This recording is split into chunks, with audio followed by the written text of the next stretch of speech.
오늘 마태복음 11장 1절부터 30절까지 말씀으로 배우며 살아야 합니다. 배우며 살아야 합니다. 이런 제목으로 말씀의 은혜를 나누고자 합니다. 신앙생활을 잘하는 비결이 있습니다. 그것은 성경에서 예수님이 사신 삶을 추적하는 것입니다. 그리고 예수님이 하신 것처럼 우리도 그렇게 사는 것입니다. 그런데 오늘 적지 않은 성도들이 나는 예수님을 믿습니다 라고 고백하면서 예수님의 상과는 정반대 방향으로 가는 것을 보게 됩니다. 사랑하는 성도 여러분, 정말 예수님을 바르게 믿기를 원하십니까? 그렇다면 이제부터 예수님이 어떻게 사셨는가에 주목하시기 바랍니다. 그리고 예수님처럼 그렇게 살아가시기 바랍니다.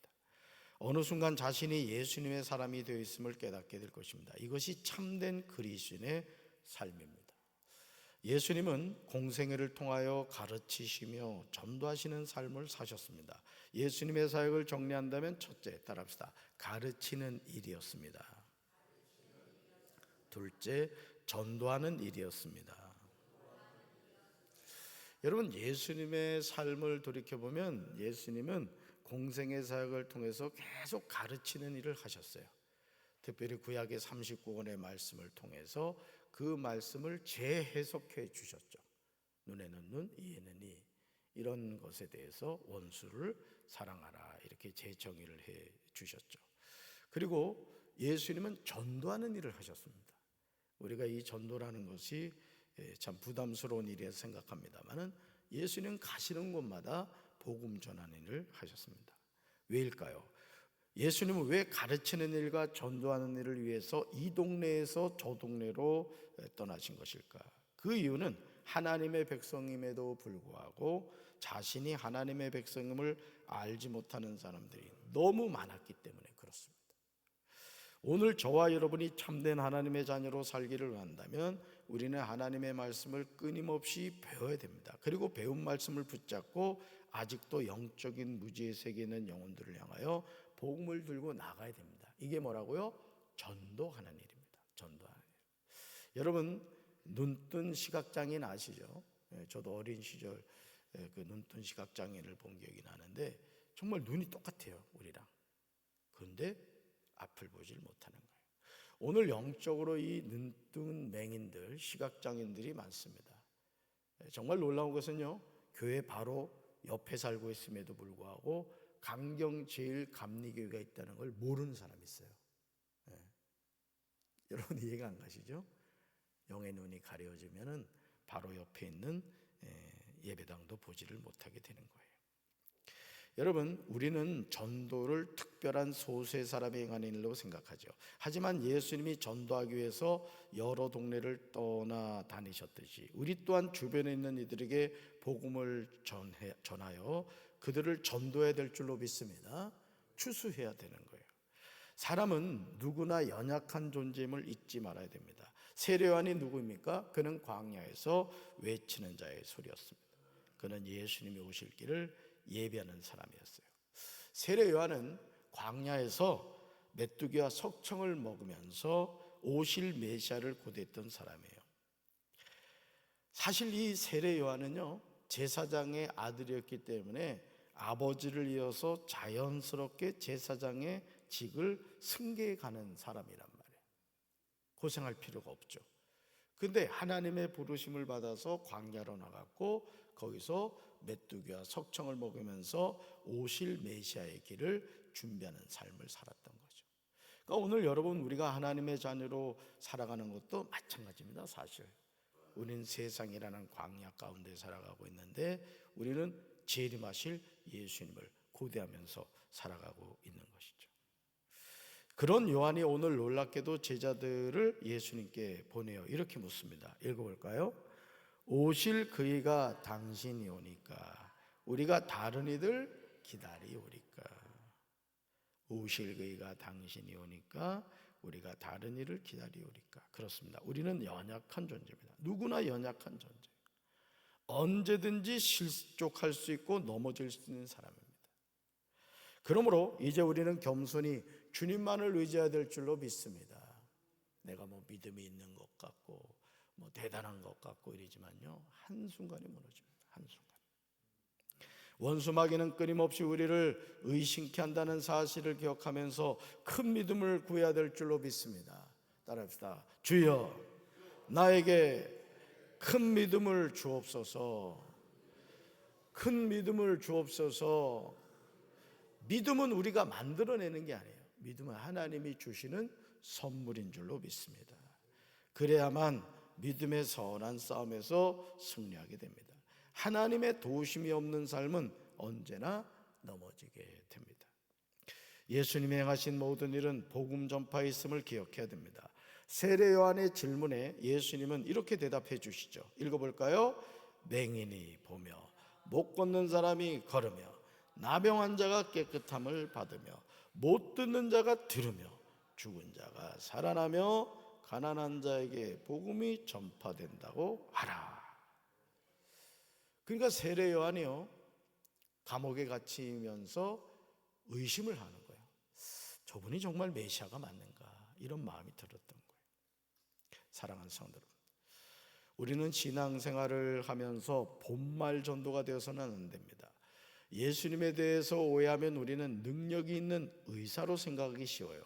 하지만 예수님이 행하신 모든 이적은 오직 한 가지 목적이 있다는 거죠. 그것은 복음을 전파하는 것에 있었던 거예요. 그러니까 정말 주님이 우리에게 주시고자 하는 것은 병든 자를 치료하고 귀신을 쫓아내고 뭐 여러 가지 죽은 자를 살리고 그런 기적에 있는 것이 아니라 결국 그런 모든 일을 통해서 뭘 전하기를 원하셨다? 복음을 전하기를 원하셨다는 거예요. 아멘이십니까? 그래서 오늘 우리가 신앙생활하면서도 이 신앙생활의 본질이 뭐냐라고 했을 때 하나님의 말씀을 통하여 죄를 깨닫고 회개하고 돌이킴으로 거듭나서 하나님의 자녀가 되는 거란 말이죠. 할렐루야. 왜 복음 전파가 중요합니까? 그 이유는 복음만이 죄인인 우리를 지옥의 구덩이에서 구원의 길로 인도해 주기 때문입니다. 신앙생활을 함에 있어서 근본을 붙잡지 않으면 우리는 껍데기만 붙잡고 살다가 인생을 마치고 맙니다. 예수님의 기적을 보는 것과 회개하는 것은 별개임을 알아야 돼요. 우리는 일생에 단 한 번만이라도 놀라운 기적을 체험하고 싶어합니다. 그러면 내가 주님을 더 잘 믿게 될 것이라고 확신하죠. 그런데 과연 그럴까요? 우리가 놀라운 기적을 보면 우리의 믿음이 쑥쑥 성장하게 될까요? 그러나 구약 성경을 보시면 그렇지 않음을 보게 됩니다. 홍해 기적을 본 사람들이 하나님을 잘 믿었습니까? 여러분 한번 생각해 봐요. 홍해 기적을 두 눈으로 직접 보았던 그 많은 이스라엘 백성들과 잡족들이 하나님을 잘 믿었어요? 광야로 가서 어떻게 되죠? 우리가 애굽으로 다시 돌아가야 된다. 대장을 세워 돌아가자. 계속 하나님의 말씀에 저항하고 대적하는 것을 보게 되죠. 예수님이 권능을 가장 많이 행하신 고라신과 벳셋다가 주님께로 회개하고 돌아왔습니까? 아닙니다. 사랑하는 성도 여러분, 기억하시길 바라요. 참된 믿음은 어떤 기적을 보고 안 보고의 문제가 아닙니다. 우리의 믿음은, 따라합시다, 기적이 아닌 기적을 행하시는 예수님을 바라볼 때 주어지는 선물입니다. 기적이 아닌 기적을 행하시는 예수님을 바라볼 때 주어지는 선물이 뭐라고요? 믿음이라는 거예요. 그래서 믿음이 이기네, 주 예수 믿음이 이기게 한다는 것이죠. 할렐루야. 지금 주님이 주신 회개의 기회를 놓치지 마시기 바라요. 그래서 여러분, 우리가 항상 하나님의 말씀을 들을 때 여러분의 마음문을 활짝 여셔야 돼요. 그리고 그 말씀을 통해 깨닫게 해주시는 것이 있으면 즉시 회개할 것은 회개하고 감사할 것은 감사하고 또 찬양 올릴 것은 찬양 올리면 되는 거죠. 수고하고 무거운 짐은 예수님 앞에 나올 때 쉼을 얻게 됩니다. 인생을 살면서 수고하지 않는 사람이 있을까요? 인생에서 무거운 짐이 없는 사람이 있을까요? 가만히 주변을 둘러보시기 바라요. 등 따숩고 배불러 보이는 사람, 인생에 아무 근심 걱정 없어 보이는 사람의 현관문을 열고 들어가 보시기 바래요. 정말 이 집은 아무 문제가 없을까? 그러면 그 가정에 그동안 알지 못했던 인생의 수고와 무거운 짐을 보게 될 것입니다. 그렇다면 이런 인생의 수고와 무거운 짐을 어떻게 해야 될까요? 누구에게나 있는 이 인생의 무거운 수고와 짐을 어떻게 해야 되느냐? 우리 주님은 저와 여러분에게 지체하지 않고 대답했어요. 말씀해 주세요. 이렇게요. 읽어볼까요? 내게로 오라. 누구한테로 오라는 거예요? 예수님께로 오라는 거죠. 어제도 집사님 가정을 이제 신방을 갔어요. 신방을 가서 예배를 드리고 이런저런 얘기를 하는데, 자녀들이 어릴 때 교회를 다녔대요. 그런데 결혼을 하고 교회를 안 다니는 거예요. 그래서 이 집사님이, 얘들아, 엄마가 너희들을 위해서 기도하는데 너희도 하나님 앞에 나가야지, 천국 가야지. 이랬더니 뭐라고 대답하는지 아세요? 엄마는 천국 가, 우린 지옥 갈게. 세상에, 그건 너무 가슴에 응어리가 지신 거예요.